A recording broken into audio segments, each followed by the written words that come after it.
So,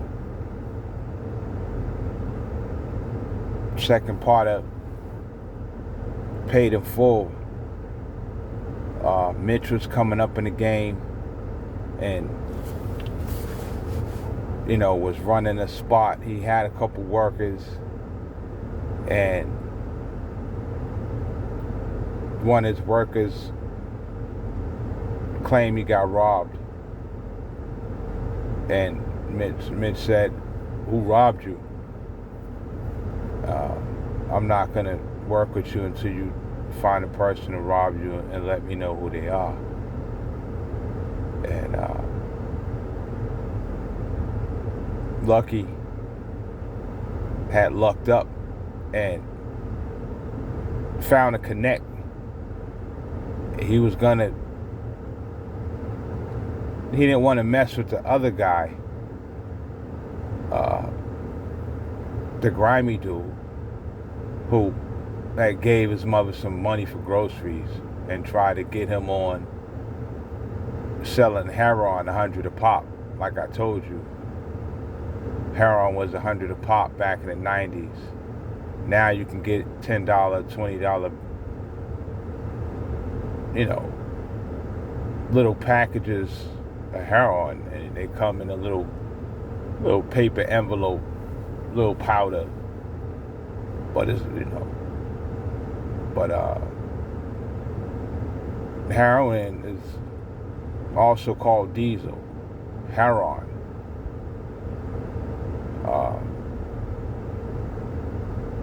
It has a lot of nicknames, especially in other states.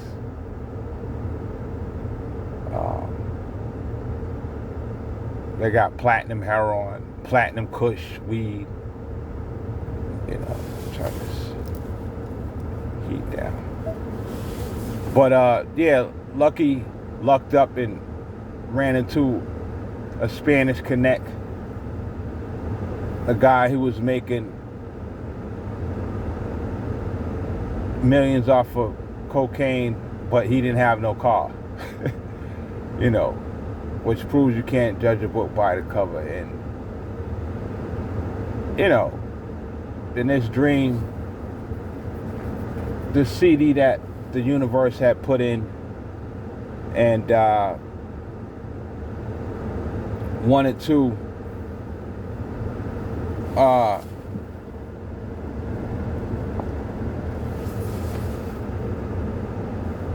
have drugs and stuff and have cost of living, is just a CD. It's not the only CD that dream that the universe has. They have a better CD where there's no cost of living. And well, I don't think they do have a better CD, but I have a better CD, and they're not letting me put it in the CD player. But that's what I'm fighting now, to take that CD out and put my CD in. I will get my CD in there where there's no crime and no sickness and no pain. There'll be death and sickness, but no pain. And then there'll eventually be no death. Lucky was not educated about drug life, and as Mitch was, he knew about it, but he wasn't practicing with it every day. He wasn't cooking up crack every day. Like I told you, he didn't know bad cocaine from good cocaine. These are all the weaknesses, and it's not just a weakness, it's also strength. But these are all the bad things that come with not fucking with the streets. Okay? It's good not to mess with the streets as a hood nigga, but you suffer from that. You pay for that because you're corny and you're naive. And then, so like I told you, you have to be raised with a good balance of both. Where you work, you went out there and you had a couple jobs, but you also had to stay home and hold down the block, and you had to get in a couple fights and shootouts and a couple drug deals and robberies. And I was lucky enough to be raised by the power of Jesus, and I got to both experience and just in everything. So that's an ill combination. But Lucky had that too, but Lucky really just wasn't mess with the game at all. He wasn't. He was working. He didn't know what he was doing. You know, if he messed around and give somebody a piece of that was for, you know, and that's worth $300, and he'll give it to him for $100. You know, he'll give somebody a 50 of cocaine, and it only is $20. He didn't know the sizes and all that, and he needed somebody to teach him the sizes and the quantities and the grams and the measurements and the weights of cocaine productivity. And that is a complex game to learn. The weed game is a complex game to learn, but I learned it by just being a weed head. Like, yeah, you know what I'm saying? And I learned what a dime was and what a 20 bag was and what an ounce was by just messing with it and making them up, making ounces, making 20s, you know, making halves, making QPs. So it's experience. So if you're lucky enough to be dealt the hand of being a have-not, you'll learn all that. You'll learn, you know, how to shoot a gun. You'll learn that when you shoot a gun, you can blow out your eardrums. You know, a lot of fake niggas, not fake, a lot of inexperienced guys think you just go out there and shoot somebody. You could just shoot somebody. You can't just shoot somebody. You have to know how to hold the gun and so you don't hurt your wrist, break your wrist or your shoulder. Some guns are so powerful they can break your wrist, literally. If you're not strong, they can really hurt your wrist or break it. There's some guns that can pull your shoulder out of socket, and they're only handguns. So you have to hold them with two hands. Okay, so if you don't know what you're doing and you try to go and think you're gonna be a drug dealer and be in the game, you can't do it. Because you don't know, you'll go to shoot a handgun with one hand because it's a handgun and break your wrist. You'll go to sell some drugs and give the person the wrong size. Or you'll give them some weed or crack that been sitting too long and the demons have sucked the flavor out of it. Okay? And they're gonna come back to you and say, I don't want this, it's disgusting, and you're gonna have to give them their money back. So it takes years of selling drugs to learn to really become a G, and you know, a lot of people don't stay in it that long because they find out quickly that selling crack is not becoming. It doesn't. It destroys you, and bad things happen to you and happen to people around you. That's why I never used to try to bring it around my kids at all, really. You know, I could have made a lot of money off crack when I was with Tamika and Joy, but I didn't. I kept that away from my daughter as much as I could, because you seen on Paid in Full what happens when you sell a lot of cocaine and you have a lot of success off it and you get too big, and you see the jealousy and the dreams that the devil can put you in. Now you see how Lucky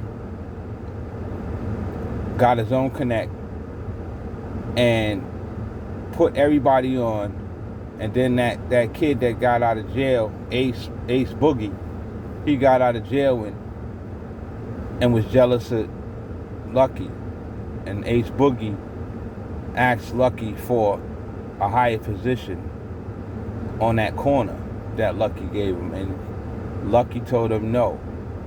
So when Ace Boogie said, "Hey, I gave this nigga money. I try to put this nigga on. I put food on this nigga's table." He was close to the family, so he went and knocked on their door and said, "Hey, this is Ace Boogie," and they knew him as family, but he came. They let him in, and he was a stick up. He stuck them up and laid them on the bed and all that. So he was like family, and you see what he did? And he had his girl and his mom's tied up, and the kids and all that. And I'm trying to figure out why Lucky didn't sense, because I would have sensed that nigga was gonna try something. The way he walked out talking about, "I'm gonna see you," I would have knew, and I would have instantly called my girl and been like, "Boo boo, get that burner out of the freezer and make sure you don't let nobody in."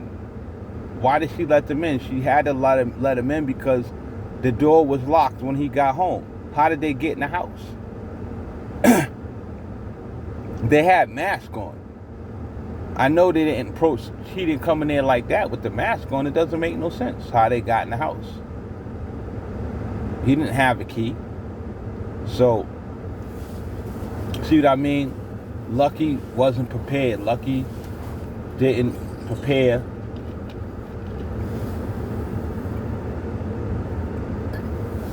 for an attack, because he wasn't experienced. He didn't know what he was doing. Okay?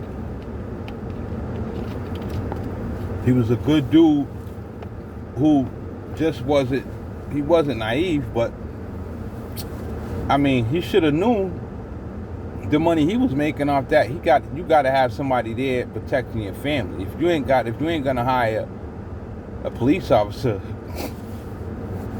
and you driving around Benzes and shit, and you making thousands a day off crack, and you got your girl with your kid home in the projects, niggas know where you live. You let this nigga in your crib, and then he asks you for a high position, and you say, "No, you can't do that. You hot right now." And he says, "I'll talk to you then." You know, he didn't expect that from Ace Boogie, because Ace never came off to him like that. Ace came off as like a pimp / hustler, not a stick-up kid. So you see what the devil did. He turned the dude into something that he really wasn't. Ace wasn't really no ill nigga like that, but the demons had a dream. It's not real, but it's real pain. So Lucky was sleeping on Ace Boogie, and Ace Boogie turned his shit upside down. You know, I don't know how he got in that house, but this is the thing that Lucky should have moved his family immediately, and he should have, until he moved them, he has to have somebody at the crib with the heat. Okay? other than them, so that they don't got to shoot nobody and get locked up. He has to have somebody he trusts at the crib. A couple hitters, a couple shooters, his cousins. Why didn't he have nobody there with his girl and his moms and his nephew and all that? It doesn't make any sense. Okay. But a lot of niggas is living like that. That is making money. They in the game. They were. I mean, this is an old movie. It's not popping like that no more in Harlem. It's not popping like that nowhere really. Except maybe Detroit and Chicago. It's still bad, and Philly too, and a lot of places in New York, and it's still real crazy. But that shows you what the game, like he said, the game don't love you back. But the whole thing is, you forgot about all the people that you gave this crack, and you're helping the devil go against God. You're helping the devil go against good. You're helping the devil go against beings that were made by someone. The beings that you're giving cocaine, whether you're selling it to them or not, the coca leaves comes from, it's stolen from Mother Nature, number one. So that sin is karma. And then you're selling it like it's yours. And somebody sold it to somebody sold it to you, and it's stolen. This devil god stole it from Mother Nature. So when you touch it, you never know what can happen. So, like I said, when you sell crack, a lot of weird stuff happens. That's why I didn't mess with it too much when Joyler was around, when I was in Philly, and I stayed messing with other stuff, but not, I sold weed and sold burners and sold clothes and whatever. A lot of weed. I was flipping pounds, but trying to anyway. But in QPs, which is a half of a half. 2 QPs make a half a pound, and a half a pound is a half of a pound. You understand what I'm saying? So a pound is 1,000. It's like a brick of weed. It's like the biggest quantity of weed you can get, $1,000 worth. Now pounds go for 15, 2,000. But back then, $1,000 for a pound of weed, and now it's a lot of weed, like a big bowl full, a big bowl, and you could make $2,000 from that bowl.